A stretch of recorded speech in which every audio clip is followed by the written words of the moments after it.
నేను 'సీతారామం' చేసినప్పుడు నాకు కథ నచ్చింది. హ్మ్. ఆహ్, మొత్తం సెటప్ అంతా నచ్చింది. హ్మ్. నా పాత్ర నచ్చింది. ఒక చిన్న ఒక గ్రే షేడ్ ఉన్న పాత్ర నేను ఇప్పటివరకు చేయలేదు. అది I was interested in doing that.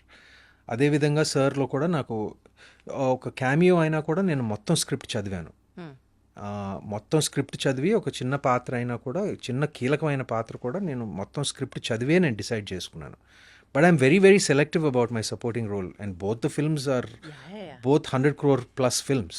So and they're very successful films. So I'm very thankful that I'm a part of it.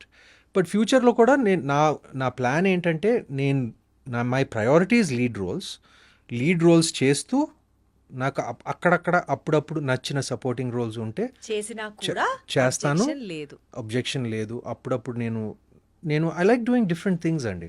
I don't think it will really affect your mark